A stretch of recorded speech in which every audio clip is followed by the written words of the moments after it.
अखेरच्या क्षणापर्यंत कोण माघार घेतो याची वाट पाहत थांबलेले काँग्रेसचे संजय जगताप आणि इतर नेते, राष्ट्रवादीचे अधिकृत उमेदवार अनिल भोसले आणि बंडखोर उमेदवार विलास लांडे यांची वेळ उलटून गेल्यानंतर सुरू असलेली अकारण धावपळ, दोघांच्याही चेहऱ्यावर अस्वस्थता, कोणाची खरी आणि कोणाची खोटी हे मात्र सांगता येणार नाही।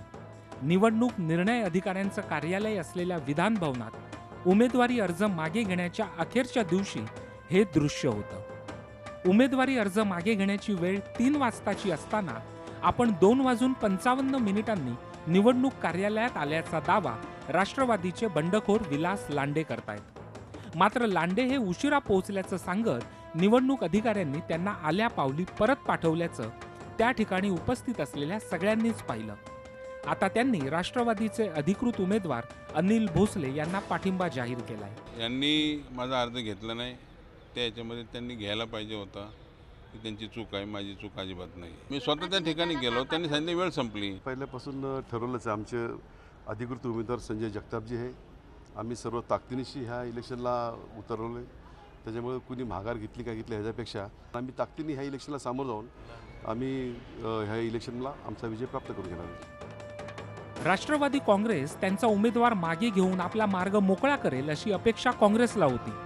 मात्र त्यांच्यात अखेरच्या क्षणापर्यंत मनोमिलन होऊ शकलं नाही।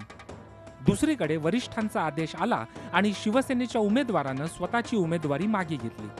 आता त्याचा फायदा कुणाला हे मात्र अजून स्पष्ट व्हायचंय।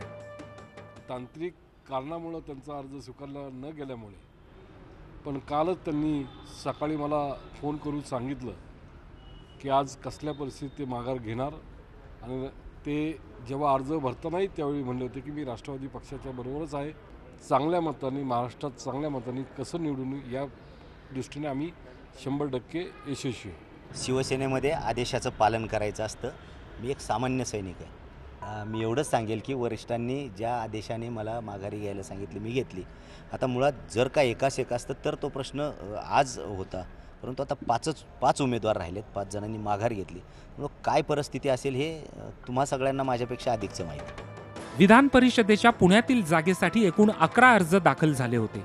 त्यापैकी मनसेचा अर्ज बाद ठरला। उरलेल्या 10 पैकी 5 अपक्षांनी आपले अर्ज मागे घेतले। आता राष्ट्रवादीच्या बंडखोरासह 1 अपक्ष असे मिळून 5 उमेदवार रिंगणात आहेत। एकूण मतं 600 असून त्यातील मनसेची मतं 36 आहेत। त्यामुळे आता शिवसेना आणि मनसे कुणाला साथ देतात यावर निवडणुकीतील विजयाचं समीकरण अवलंबून असणार आहे। दरम्यान इच्छा असूनही माघार घेता न आलेले विलास लांडे नेमकं कोणतं घड्याळ वापरतात याची आता चर्चा सुरू झाली आहे। कारण घड्याळ हे राष्ट्रवादी काँग्रेसचं अधिकृत निवडणूक चिन्ह आहे। Arun Mehtre, Zee media, Pune. Zee 24 तास रहा एक पाऊल पुढे।